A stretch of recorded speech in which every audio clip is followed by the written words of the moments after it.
yang punya kapas tuh ibu-ibu kayak udah tua banget gitu loh. Terus tau gak sih tipikal ibu-ibu yang rambutnya disasak sampai gede kayak orang mau ke kondangan gitu.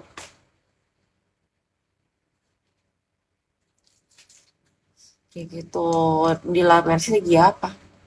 Terus habis itu em, ya dia ngomong kayak campur bahasa Jawa gitu sih. Soalnya dia dari Semarang. Cuman gue kayak langsung ngajak temen gue, yuk ganti baju yuk, ganti ganti ganti ganti." Kayak gitu. Bodo amat jir, gue pas kerja di pernah gue kan kerja event di TA. Itu pun juga gue sama temen gue disuruh bantu beres-beres. Ngapain anjir, gue nggak dibayar untuk bantu-bantu beres. Lu kalau bayar gue 1 juta nggak apa, gue bantu dikit gitu. Ini bayaran dengan ngotak 12 jam berdiri, apa nggak mati. Terus habis itu gue suka apa namanya kayak diem-diem tuh, kayak bukan diem-diem ya, ya maksudnya kayak diem-diem tuh ke gudang. Gudangnya tuh bener sempit banget, kayak ukuran sebadan gue, jadi bener sempit. Terus habis itu kayak em gue masuk ke gudang, terus gue jongkok, gue merem karena gue bener-bener kayak capek banget anjir. Terus habis itu kadang gue ke gudang, terus gue kayak izin, gak izin sih, gue masuk ke gudang bilangnya mau minum, padahal gue main HP gitu. Hal talent. Terus kayak gue ke gudang juga kayak pura-pura benerin rambut atau segala macam, padahal gue cuma pengen duduk doang. Aduh capek banget, capek banget. Ya makanya kayak nggak ngotak anjir. Lu bayar gue segitu tapi monyet, kayak monyet.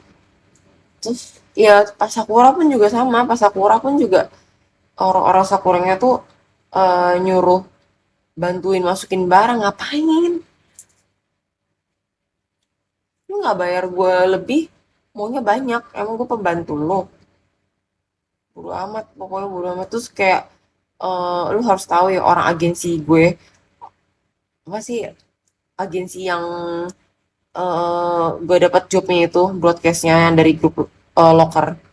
Itu orang agensi gue nggak pernah ketemu, orang agensi gue nggak pernah ketemu sama kliennya yang kerja sama gue. Aneh kan?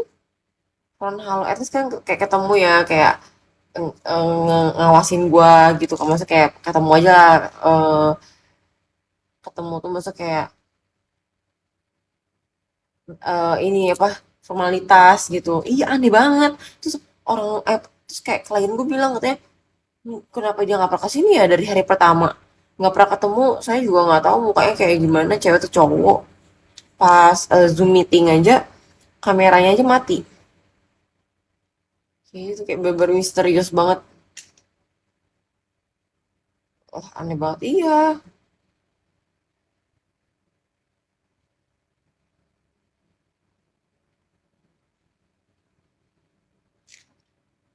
Terus dia bilang orang agensinya kan belum, nggak pernah datang kan, nggak pernah datang sama sekali dari hari pertama. Tapi diem-diem ada orang yang ngefotoin gue, kayaknya sih orang agensi ya, nggak mungkin bukan orang agensi ya.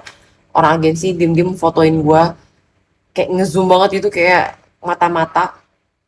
Kalau posisinya gue lagi di booth orang, pas tuh di booth seberang gue. Dan itu tuh kayak SPG-nya tuh nanyain harga kapas, tapi dia dengan seenaknya, dengan kesotoyannya dia fotoin gue, ngezoom di grup. Terus abis itu bilangnya, kamu jadi pengunjung atau SPG kayak gitu. Ya, orang klien gue aja nggak masalah. Terus habis itu klien gue jadi jelas bela gue dong, kayak dia tahu gue kerja kayak mana. Terus dia kan mantau gue, jadi dia kan di lokasi, dia tahu gue gimana gitu. Tolol emang orang agensinya. Sama aja sih. Terus kayak jadi yang klien ini yang punya brand kapas selection ini, dia punya anak cewek namanya Fanny. Terus ini cewek kayaknya OCD, demi OCD banget, kayak OCD banget, kayak ya gue ngapain megang brosur segede gaban gitu, gue udah tahu gimana cara jelasin orang, tapi dia bilang katanya, kamu kalau bingung jelasin ke orang pegang ini aja. Terus kayak itu itu anak ibu, anak bosnya, anak yang punya brand. Terus habis itu bawahannya, which is klien gue, kayak diem-diem kayak gitu. Iya, kayak aneh, emang agak aneh. Terus habis itu kan gue kan kayak gue ngeliat kan,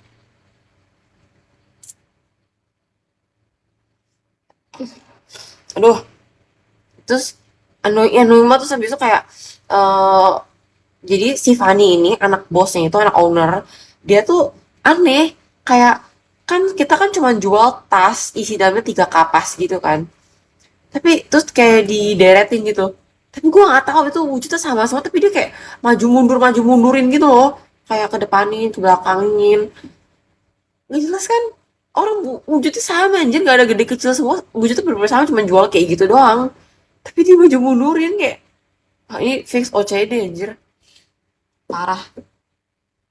Terus kayak udah dibenerin, maksudnya kayak pajangannya tuh udah dipajang sesuai, udah rapi, menurut gue emang udah rapi, tapi dia kayak geser-geserin lagi gitu loh. Iya, makanya. Terus kayak ngakaknya lagi, ngakak dan gak jelasnya tuh kayak ada segerombolan cewek datang gitu kan. Terus dia ada satu cewek nanya ke gue, awalnya gue nggak tahu anak bosnya namanya siapa, karena dia juga nggak ngenalin dirinya ke gue. Terus segerombolan cewek itu salah satunya tuh nanyain gue, Fani mana? Gue pikir cici gue kan, tapi gue nggak. Terus gue mikir kayak ini orang tahu cici gue dari mana? Cici gue namanya Fani ya, tapi gue nggak mau GR. Terus habis itu gue bilang, hah, Fani siapa? Terus itu orang jawab, Fani. Emang Fani gak datang? Terus habis itu gue bilang, gak tahu deh, kayaknya salah orang gue gituin kan. Terus anak bosnya tuh yang nenek-nenek rambut bersasak itu datang. Nah ternyata anak bosnya namanya Fanny, dan temen itu langsung ceritain ke gue, dia nunjuk gue. Ya gue tahu dia ngomongin gue karena dia nunjuk gue. Kocak anjir, gak jelas, semua satu keluarga gaji. Makanya kayak, ih, gaji gue kecil dan gue nggak sepatas dan selayaknya kerjanya tuh yang kerja serius sama sih. Iya, makanya kayak gaji gue cuma 350.000, berdiri 12 jam. Kayak gue nggak mau kerja maksimal karena gue nggak mau kerja tapi masa kayak nggak sesuai sama bayarannya gitu. Buruan kelar dah kerjaannya. Iya. Sebenarnya tuh gue nggak pernah ngambil event-event kayak gitu, kecil aja tau gak sih. 350.000 12 jam itu tuh kayak ibarat tuh per shiftnya aja tuh cuma berapa sih, 350 bagi 2 berapa, 100 sekian ya, eh 150 ya, nggak jir, 200-an ya, iya nggak sih, iya 100-an ya bener kan, lu bayangin, nyamuk, 350 bagi 2, gue nggak bisa ngitung sama otak gue lemot. Ada sih HP di sana cuma gue males ngambil. Itulah pokoknya kayak lu 8 jam, hitungannya 8 jam tuh cuman dapet dari yang 350.000, 350 bagi 2 itu tuh ibarat kayak 29.000 per jam, even worse, tau gak, mendingan itu tuh kayak istilahnya kayak gua kerja pertama kali jadi SPG, nah gajinya sekecil itu, sumpah, kayak gua udah jadi asyik otomotif, udah kerjanya yang fee-nya gede-gede, kayak downgrade anjir ke sana, kayak downgrade banget, kayak gue kerja rodi tanpa, masa kayak gak menguntungkan untuk gue sama sekali, dan jauh banget masalahnya, kacang JCC itu ke rumah gue tuh 45 menit, 45 menit naik motornya, 45 menit gimana naik mobil. Terus habis itu kayak biaya transportasi segala macam tuh gak dibayar.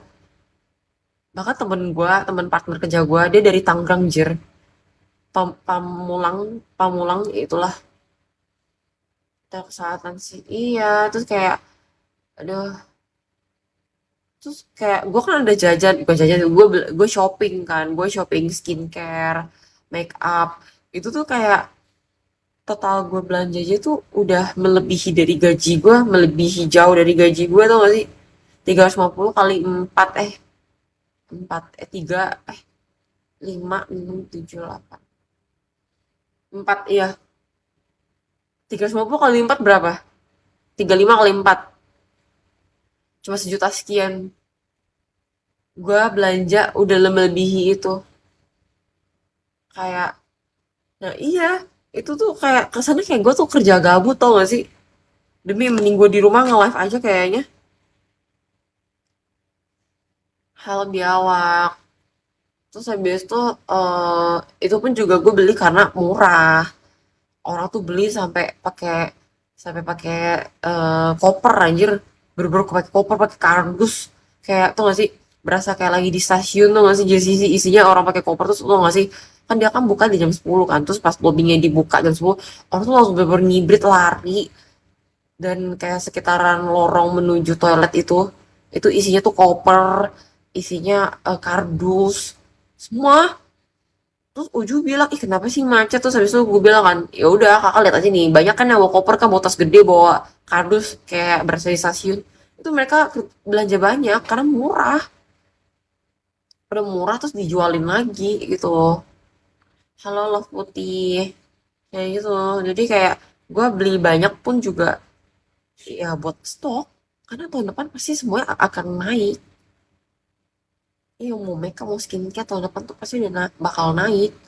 Kayak tau gak sih gue beli satu sama baju keringat rambut ya. Gue beli eh, satu pack sheet mask Dr. Jart namanya. Itu tuh mahal tau gak sih. Tapi gue bisa dapetin pokoknya totalnya tuh harusnya 1 juta sekian kan.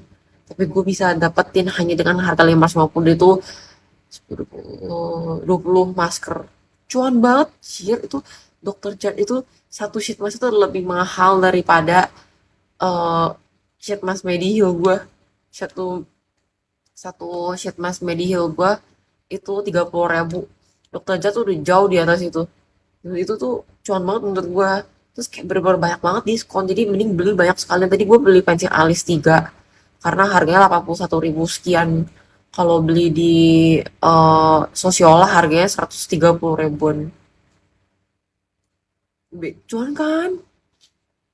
Bisa lagi asik tuh. Iya, makanya banyak just tipper. Banyak banyak just tipper makanya makanya makanya mereka banyak bawa koper sampai 2, bawa tas sekarung. Serius. Karena banyak banget diskon dan lebih murah juga dari Shopee. Beberapa yang lebih murah daripada Shopee. Tadi temen gue, temen sekolah gue ada tuh ke JXB. Iya dia nggak kebut gue, anjir cuma telepon gue sekali posisi gue kerja gitu ya. Nah, tuh kan gue jadi mampet. Terus habis itu dia bikin story, nyesel deh gak jadi belitin bla bla bla bla padahal harganya ternyata lebih murah daripada Shopee.